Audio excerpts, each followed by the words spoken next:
नमस्ते मित्रों, जय श्री राम, जय रेवत। आप लोगों ने टाइटल में पढ़ ही लिया होगा, सर्दियां अब जैसे ही सर्दियां चल रही है, सर्दियों के मौसम में हम क्या ध्यान रखें वरना आपको कोरोना घोषित कर दिया जाएगा। प्राणायाम करते हुए क्या ध्यान रखें। देखिए, ये जो मैंने टाइटल लिखा है ये किस लिए लिखा है पहले ये बता देता हूं आपको। काफी व्यक्ति जो है, जैसे कि मौसम बदल रहा है, सर्दियों का मौसम चल रहा है, और मान लीजिए किसी को थोड़ा सा नजले की दिक्कत है या फिर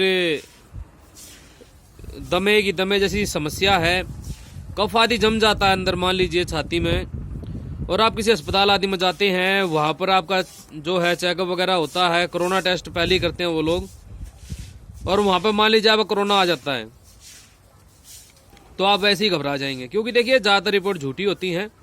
और ऐसे बहुत सारे आप जो है आपके सामने कई ऐसी वीडियो, ऐसी कई व्यक्तियों की जो है जानकारी आई होंगी, वैसे भी आम बोलचाल में भी मिल जाती हैं जानकारियां कि उस व्यक्ति का जो है कोरोना बताया गया था, लेकिन दोबारा चेक करवाया था कोरोना नहीं था।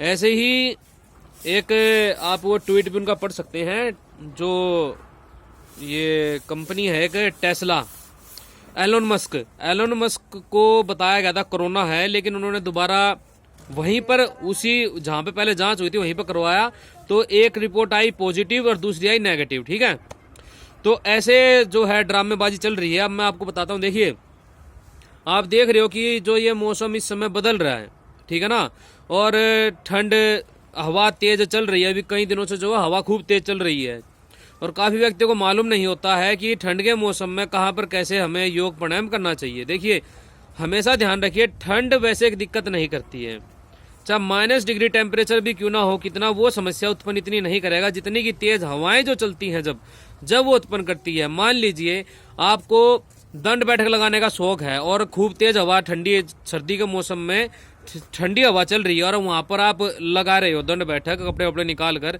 तो आपको समस्या होगी। आप प्राणायाम कर रहे हो, मान लीजिए तेज हवा चल रही है और आपको सीधी टकरा रही है, बार बार तेज हवा, और आप वहां बैठ कर प्राणायाम कर रहे हो, तो वो धीरे धीरे आपके शरीर में नुकसान, आपके फेफड़ों को, श्वास की नली को आपको जो है दिक्कत पहुंचा सकती है। तो हमेशा ध्यान रखें कि आप कहीं पर भी प्राणायाम करें, सर्दियों के मौसम में प्राणायाम करें तो हमेशा ऐसे स्थान का चुनाव करें जहां पर की सीधी हवा आपके शरीर से ना टकराए।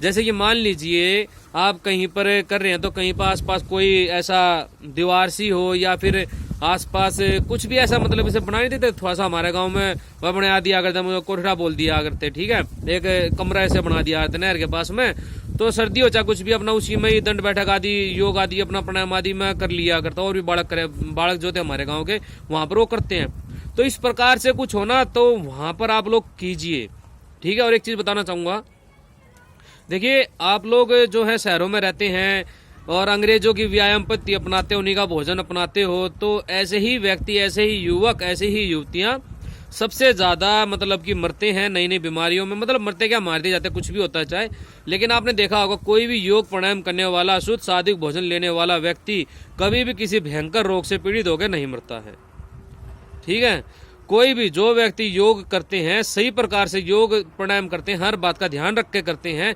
जो आयुर्वेद की थोड़ी बहुत भी जानकारी रखते हैं, वो कभी भी ऐसे ऐसे भयंकर रोगों से मरते हुए नहीं मिलेंगे आपको। कोई रोग होता है तो वो ठीक कर लेते हैं, उनकी प्रतिरोधक क्षमता और उनकी सहन शक्ति बहुत होती है, क्योंकि ऐसे व्यक्ति जो योग प्राणायाम करते हैं ईश्वर का ध्यान भी करते हैं, ठीक है।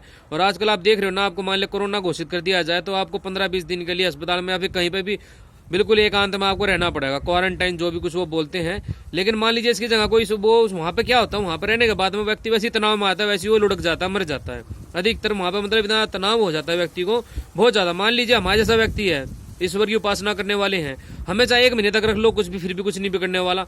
वहां बैठेंगे, अपना आसन लगाएंगे और ध्यान में लगे रहेंगे, ठीक है ना।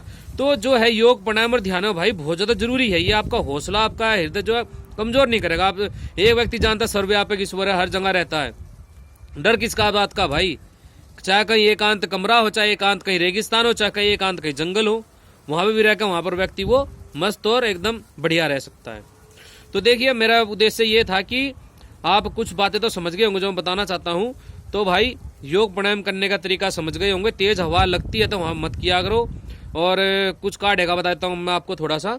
मान लीजिए आपको खांसी हो गई है, जुकाम हो गया है, शुरुआत में ही आप ये चीज़ें लियाना, जैसे कि एक शामा तुलसी हो गई, और आपका लौंग हो गई, काली मिर्च हो गई, सौंठ हो गई, दालचीनी हो गई, ठीक है, ये चीजें आप ले आना, इनका आप काढ़ा बना सकते हो, ठीक, ये बहुत ही बड़ी आपको लाभ देगा। या फिर आप अदरक है, जैसे ये 1 चम्मच जो है शहद लीजिए, उसमें आधा चम्मच अदरक का रस मिलाइए, दोनों को मिक्स करके उसको सुबह दोपहर शाम चाट लीजिए। खांसी और दिक्कत ज़्यादा तो वो खत्म हो जाएगी। या फिर अदरक का छोटा टुकड़ा लीजिए, उसको जो है मुंह में टॉफी की तरह रखिए, उसको चूसते रहिए, वो भी काफ़ी ज़्यादा आपका जब बार बार धसका आता है, कुछ आता है, तो उससे बहुत ज़्यादा आराम मिलता है, ठीक है।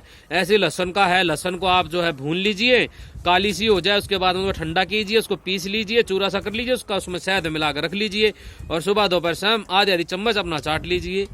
बलगम आदि कफ आदि होगा वो भी निकल जाएगा। छोटे बच्चे हैं 1-1.5 साल के, वो भी इसको ले सकते हैं, कोई समस्या नहीं, कोई नुकसान नहीं होता। मात्रा थोड़ी सी कम कर देना, ठीक है ना। वो कफ आदि छिनक के माध्यम से बच्चों का ऐसे निकल जाता है, कोई दिक्कत नहीं है। थोड़ी थोड़ी चीजें मतलब देखिए मात्रा कम रखी जाती है, बच्चों के बड़ों के हिसाब से मात्रा कम रख लेना, कोई दिक्कत नहीं होती है, ठीक है ना। प्रयास करो, योग प्राणायाम ढंग से किया करो, अच्छा भोजन लो, ठीक हो जाओगे भाई। तो ठीक है जी, नमस्ते, जय श्री राम, जय रेवत, मिलते किसी वीडियो के साथ में।